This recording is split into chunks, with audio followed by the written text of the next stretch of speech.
Chers amis, je vous propose que sans plus attendre, nous accueillons sur ce plateau les invités actus. C'est parti.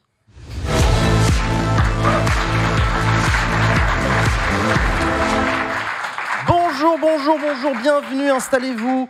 Merci d'être avec nous pour nous aider à mieux comprendre cette actualité. En ce moment, nous ont rejoint donc sur ce plateau Émilie Delaunay, salut. Bonsoir. Merci d'être avec nous sur le plateau de Backseat. Avec plaisir. Émilie, tu es aussi connue sous le nom de Lisa Del Sierra. Tu es actrice, réalisatrice, productrice de films X. Tu es engagée pour un porno éthique. C'est ça. Voilà, et vous avez été auditionnés tous les deux par le Sénat. On va en discuter dans le cadre de l'écriture de ce rapport qui fait couler beaucoup d'encre. Olivier Blasi, bonsoir. Bonsoir. Merci d'être avec nous. Avec plaisir. Olivier, toi, tu es professeur à l'école polytechnique. C'est ça. Et tu as participé auprès de la CNIL à l'invention du fameux protocole de vérification de l'âge des utilisateurs à double anonymat. Tu nous expliqueras ça tout à l'heure. Donc, c'est probablement l'outil qui va être mis en place. On l'a appris, nous, cette semaine. Ça y est, le gouvernement a rompu, je crois, le dialogue avec les plateformes. Tu peux nous faire un petit point rapidement, Chloé, sur on en est où? Pourquoi est-ce que cette semaine, on parle de porno? Parce qu'effectivement, le gouvernement a annoncé que cette semaine, il dévoilerait quel serait le dispositif de certification de l'âge pour pouvoir accéder aux films porno. Alors, il faut savoir que donc, le but, c'est d'interdire l'accès aux mineurs. Il faut savoir que en fait, 95% des moins de 18 ans ont vu un film porno avant 18 ans. Ça, c'est pour les hommes, et c'est 86% pour les femmes. Parce qu'en fait, aujourd'hui, comment on fait? On arrive sur un film porno, il suffit de cliquer sur un bouton « Je suis majeur ». Oui, je suis majeur, et puis vous avez accès. Donc, il n'y a absolument aucune protection. Et donc, il est question de recourir notamment à France Connect. Alors, France Connect, c'est le système qu'on utilise pour payer nos impôts, pour renouveler notre passeport. Alors, moi, je trouve ça extraordinaire que pour accéder à un film porno, il faille rentrer ses identifiants France Connect. J'ai envie de dire, vive la France, mais vraiment, vive la France. A priori, ce ne sera pas ça, on en discutera. Mais voilà, il est question qu'on soit le premier pays du monde, effectivement, à mettre en place ce système de certification, sachant que d'autres pays ont eu cette idée avant nous, mais n'y ont pas réussi pour des questions notamment de protection de données personnelles. Donc sans doute que vous allez nous en dire plus. Mais moi, j'ai peut-être une question aussi pour lancer ce débat. En fait, quand j'ai lu le rapport du Sénat, dont Adèle a parlé dans sa chronique, qui rapporte que 90% des contenus pornographiques sont violents. Et donc, en fait, je me dis que le problème, donc, qui véhicule du coup des stéréotypes sexistes, enfin, voilà. Le problème n'est pas tant en fait de bloquer l'accès du porno aux mineurs, mais de faire en sorte qu'il y ait plus de violence en fait. Donc ma question elle est simple, c'est au-delà de l'interdiction de l'accès aux mineurs, comment est-ce que on fait pour avoir une industrie pornographique, on sait que c'est une énorme industrie, qui soit féministe quoi, enfin, qui soit plus violente. Carrément. Émilie, ça te dit d'essayer de répondre à cette question? Je vous invite à bien parler dans le micro tous les deux. Ça me dit. En fait, il faut bien différencier ce que le Sénat n'a pas fait, les diffuseurs qui vendent de la régie et non pas du porno, et les producteurs qui vendent de la pornographie, des tournages qu'ils payent dans des conditions de travail correctes et dont les sites de vente respectent la loi, sont en conformité avec la loi Mercier, donc protègent les mineurs.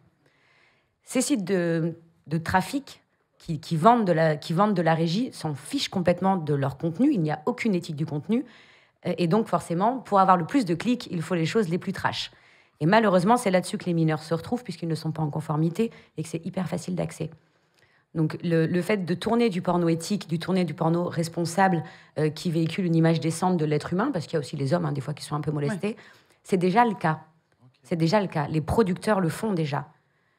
Mais donc, suffisamment Mais en fait, ils le font déjà. Ce qui circule sur les autres plateformes, qui sont de toute façon illégales puisqu'elles ne correspondent pas à la loi actuelle, ils l'ont même pas produit.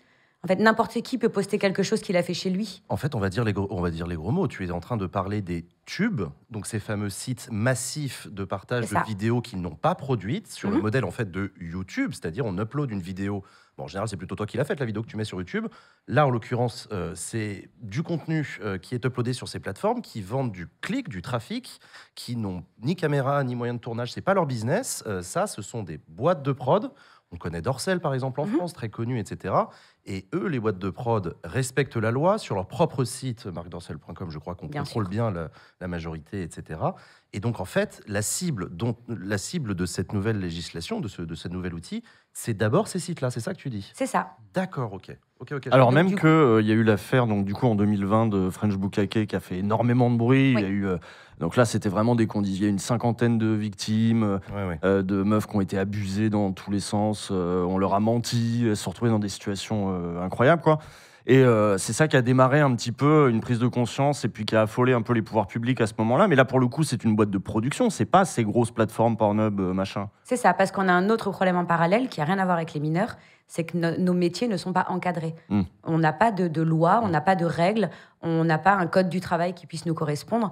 Donc, on a demandé une ubérisation, entre guillemets, du métier du porno pour pouvoir légiférer sur toutes ces situations. Tant qu'on n'a pas de cadre, il y aura des gens pour déborder. Il y aura des gens pour faire n'importe quoi, malheureusement. Si on revient sur le sujet des mineurs et de l'accès aux mineurs, du côté de l'industrie porno, des personnes qui produisent, des personnes qui travaillent, qui réalisent, etc., tout le monde est d'accord pour dire que les mineurs ne doivent pas y avoir accès. Bien évidemment. Oui, c'est ça, tout le monde est d'accord d'ailleurs. Bien sûr. Oui, non, mais... Le porno n'a aucune vertu éducative. Il n'est pas destiné aux jeunes. Dans Film pour adultes, il y a adultes. Ils sont en conformité. L'ARCOM ne les a pas du tout dans le viseur. Et de mon point de vue, cette nouvelle décision là de créer ce système de double identification, machin, en fait, je ne vois pas l'intérêt. Parce qu'on a déjà une loi, il faudrait l'appliquer, simplement. Mais quand l'ARCOM met devant les tribunaux 5 grandes plateformes, le juge répond, faites une médiation. Au lieu de simplement dire, ah oui, ils ne respectent pas la loi, c'est constaté, shut down jusqu'à ce que vous soyez en conformité. Tout simplement, en fait, il y a une loi, elle est là, appliquez-la. Et donc la médiation. Mais justement, la médiation oui, mais a même échoué. Ils gagnent du temps, donc c'est... Je ne sais pas pourquoi on donne à manger à ces gros lobbies.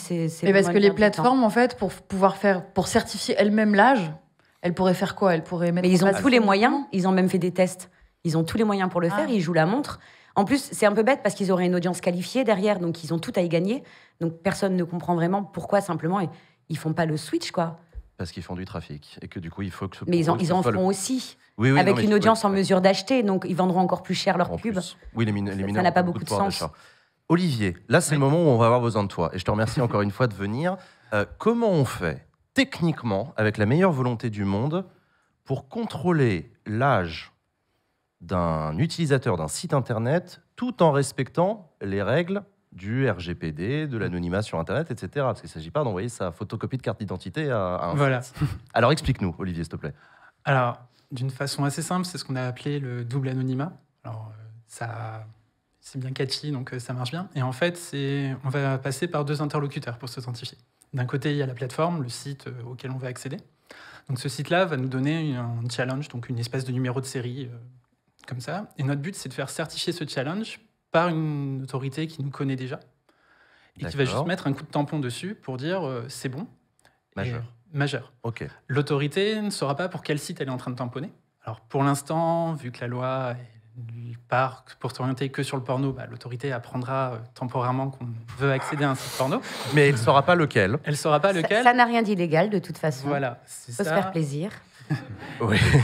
Sur l'une des plus grosses plateformes, il y a 10 millions de connexions par jour. Donc de toute façon, c'est une proportion non négligeable pour de la population française qui y va. Donc c'est pas choquant. De toute façon, exactement, c'est pas illégal. La CNIL l'a rappelé 90 000 fois dans ses interventions que c'était pas illégal et donc il fallait pas mettre une mesure de blocage pour les adultes. Et donc en fait, cette autorité, pour l'instant, apprendra ça, mais si on imagine que le dispositif se généralise pour la vente d'alcool en ligne, par exemple, elle ne saura pas si on a essayé d'accéder à un site porno ou un site de vente d'alcool. Et donc ça peut être beaucoup plus large. Et en fait, si le dispositif se généralise, ça protégera encore plus la vie privée. Et donc l'autorité mettra un coup de tampon sur le numéro, on ira voir le site, on lui dira le numéro que vous m'avez donné est tamponné, je suis majeur, laissez-moi accès. Donc le double anonymat, c'est que celui qui donne le tampon en disant oui, il est bien majeur, connaît ton identité, mais ne sait pas sur quel site tu vas aller. C'est ça. Et le site ne connaît pas ton identité, elle ne connaît que ton numéro. Ouais. Et du coup, tu restes doublement anonyme. Ok, ça y est, je l'ai. Ok, et donc c'est ça qui a été présenté hier, si je dis pas de bêtises, par le ministère. Alors... et qui est censé être mis en œuvre dès la fin de l'année. Alors, nous aussi, ça nous a surpris. Alors, pour vous donner une idée du calendrier, on a commencé il y a 1 an et demi à travailler sur le sujet avec la CNIL et après avec le PEREN, donc le pôle d'expertise en régulation du numérique. Et donc l'idée à l'époque, c'est le sujet commençait un peu à émulser. Il y avait plein de solutions qui apparaissaient, mais donc oui, on va scanner la carte d'identité, on va donner la carte bancaire. C'est une super idée. Sur un site un peu louche, vous allez mettre votre numéro de carte bancaire. génial. Ou alors, on va faire la reconnaissance faciale avec plein de questions sur le traitement des données, envoyer des données biométriques sur un site à l'étranger. Ouais, en termes de réglementation européenne, c'est pas ouf. Non. Voilà, donc on avait cherché une solution qui semblait bien et qui était facilement déployable. Et donc nous, on a proposé une preuve de concept, donc une première version qui fonctionne. On a mis tout le code disponible pour tout le monde peut le regarder, tout le monde peut le reprendre et l'implémenter. Et donc c'est en tout cas quelque chose dans cet esprit-là de double anonymat qui va sortir. Alors, ce sera probablement pas notre version, peut-être que des startups de l'État vont vouloir s'en emparer, des grandes compagnies vont découvrir qu'il y a de l'argent à faire, donc vont vouloir faire ça, mais en tout cas, le principe de double anonymat semble acté, et donc cette double protection. Mais du coup, c'est la puissance publique qui va payer et pas les plateformes pour ce système de double anonymat. Alors, c'est nous qui payons, quoi. Pas tout à fait. Alors, c'est là où ça devient intéressant, c'est dans les dernières discussions qu'on a eues, on a comment on va facturer le fait de mettre un coup de tampon. Alors on ne va pas facturer les utilisateurs parce qu'il ne faut pas les gêner. Donc en fait, c'est comment faire de l'anonymat, cacher qui a tamponné, donc savoir cacher que c'est votre fournisseur d'accès Internet, par exemple, qui a dit que vous étiez majeur. Mais comment, a posteriori, auprès des sites, on peut dire, vous avez eu 10 millions de France Connect, par exemple, qui a mis un coup de tampon, payez tant à France Connect. Okay. Donc en fait, ça sera une sorte de une des possibilités, ça sera une facturation à la commande, mais pour les sites, pour les plateformes, proportionnellement d'où viennent les certificats et comment ça a été fait. On embrasse les fonctionnaires de la DGFiP qui sont en train de faire des réunions en s'arrachant les cheveux pour essayer de trouver une solution sur cette facturation. Raphaël.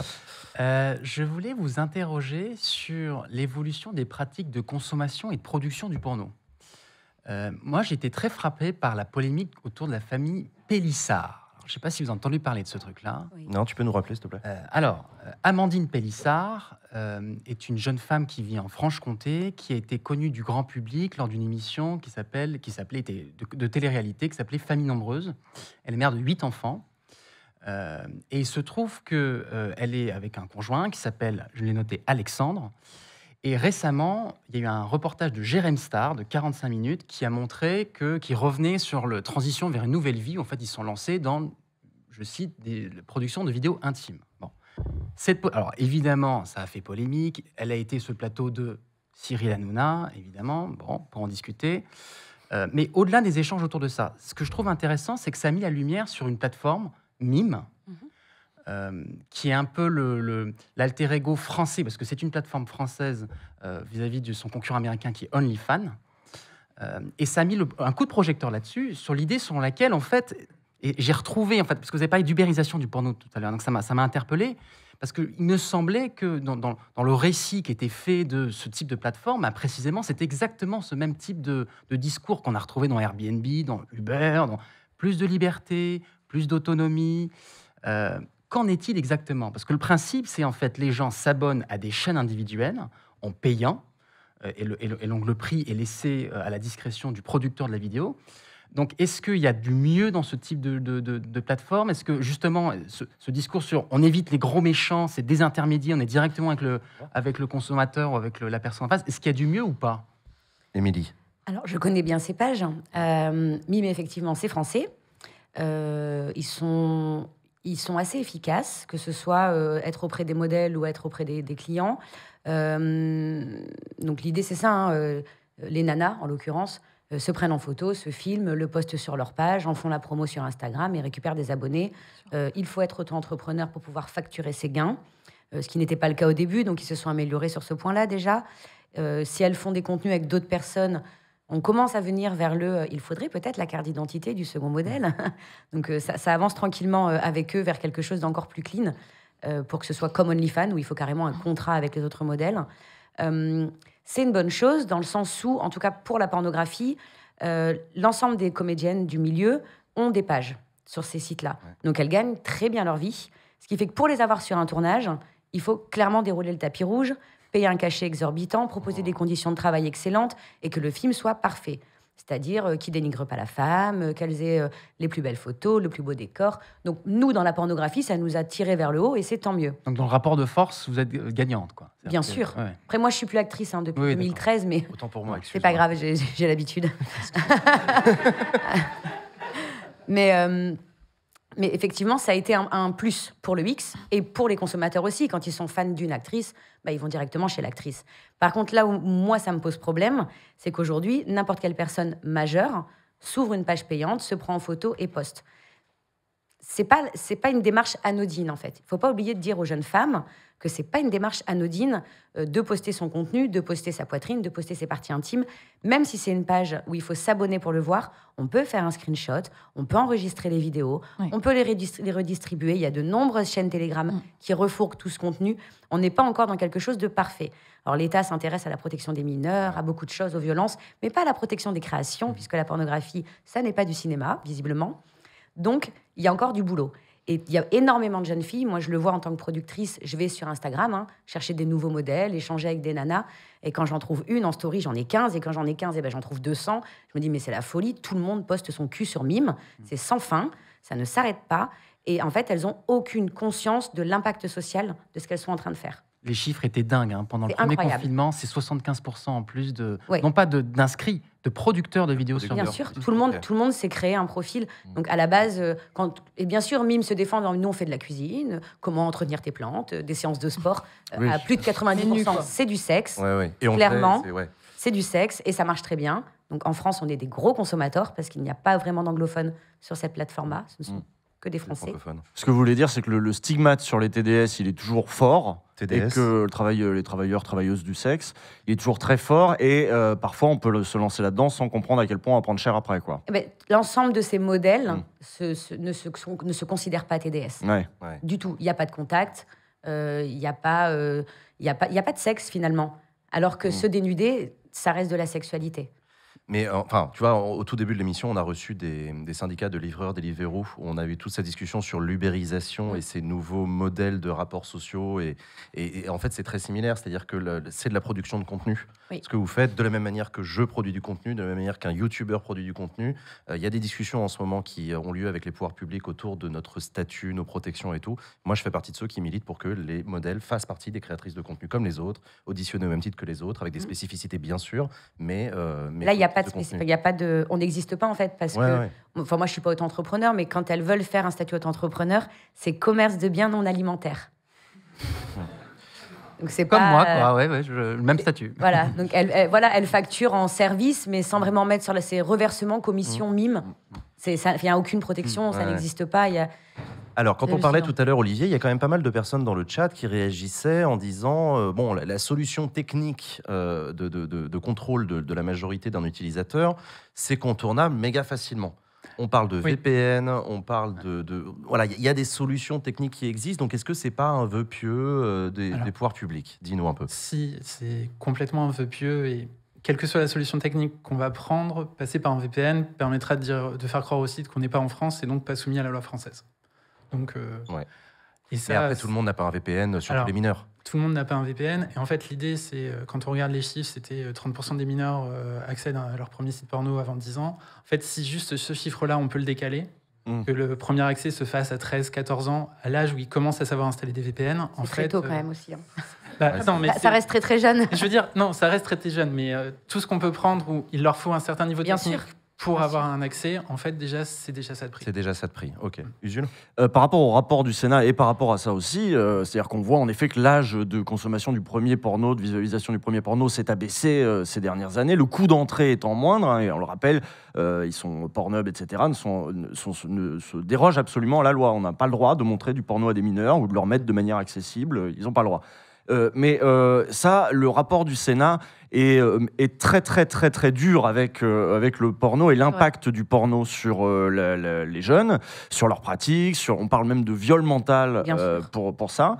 Et donc charge énormément le milieu du porno, mais est-ce que ça s'inscrit pas aussi dans une culture plus globale et que le porno a pas un peu bon dos pour justifier, alors ce serait lui qui les violences faites aux femmes, c'est lui la dégradation de l'image de la femme, et puis rien sur la pub, rien sur d'autres choses. Est-ce qu'il n'a pas bon dos, le porno, au bout d'un moment? La femme, de toute façon, est malmenée partout. On la fout à poil pour un gel douche, pour un parfum, pour une voiture. Mais le porno, c'est vrai que c'est la cible la plus évidente. Et en soi, oui, une pub n'a jamais montré un homme en train de coucher avec une femme de manière si explicite. Donc, bien sûr. Mais encore une fois, les contenus qu'on produit, qu'on tourne et auxquels on participe ne sont pas destinés aux mineurs. Et si on n'arrive pas à empêcher les jeunes d'y aller, moi, je pense qu'un jeune qui met un VPN, déjà, c'est plus la même démarche qu'un jeune de 9-10 ans qui tombe dessus par hasard. Quand tu installes ton VPN pour aller mater ton porno, tu es un tout petit peu plus, un peu plus loin dans le délire. Tu es déterminé quand même. Voilà. Mais je pense qu'il y a aussi quelque chose qu'on a tendance à oublier et qui serait super important, c'est les éduquer, leur donner une grille de lecture. Vous allez potentiellement tomber sur des choses, des images que vous n'avez pas désiré voir. Ça peut vous choquer, ça peut générer des questionnements. Et il y a une loi, la loi sur l'éducation à la sexualité. Ils sont censés avoir des séances tous les ans, 3 séances par an. Le Sénat proposait d'y intégrer une préparation à la pornographie. Mazel tov, allez-y, faites-le. Déjà, les séances de base n'existent pas. Donc, le fait est que la seule proposition que le gouvernement a retenue de ce rapport, c'est l'interdiction de la pornographie aux mineurs. Oui. Enfin, ce qui est déjà le cas, mais il y avait plein d'autres propositions qui traversent le débat que tu viens de soulever. C'est-à-dire qu'on sent qu'il y a un malaise pour aller plus loin que ça. C'est ça. Et les cours d'éducation sexuelle, c'est des cours de sciences. Donc, on ne parlera pas de consentement, on ne parlera pas de genre, on ne parlera pas de pornographie, malheureusement. Donc, c'est encore un peu juste. Dernière question, Émilie. Tu as été auditionnée, toi, au Sénat, dans le cadre de l'écriture de ce rapport. Est-ce que tu as eu le sentiment d'avoir été écoutée, comprise ? Écoutée, oui. Comprise, non. OK. Et il y a des gens qui ne peuvent pas comprendre, et je l'entends en fait, qu'on fasse du porno par plaisir, que ce soit son métier. Moi, ça fait 20 ans que je fais de la pornographie. C'est inimaginable dans leur monde, dans leur valeur morale. Et moi, je veux brusquer personne. Moi, je n'imagine pas bosser 20 heures par jour derrière un bureau avec un petit écran à faire des trucs chiants. Chacun son truc. Donc, j'ai été entendue, je pense. Comprise, non. Retenue dans mes propos. Est-ce qu'elles ont décidé d'en tenir compte ? Je ne pouvais pas faire le poids parce qu'ils ont reçu tellement de gens à charge que mon petit discours à décharge, ça ne suffisait pas. Mais j'étais contente d'être entendue. Je pense que c'est déjà un très beau premier pas. C'est bien de le voir comme ça, je suis d'accord avec toi. Oui, d'actrice porno au Sénat, c'est pas tous les jours. Non, mais c'est chouette. Bravo. Courage à toi, en tout cas, Émilie. Merci d'être venue en parler Merci sur le plateau de Backseat. On va continuer à suivre de près les évolutions. Merci Olivier aussi d'être venu nous en parler. On pensera à toi quand on fera notre doudou avant d'aller sur le site porno. Voilà, quand on fera la double authentification. Merci à vous deux, c'est la fin de cette séquence, mesdames et messieurs. On va faire une pause.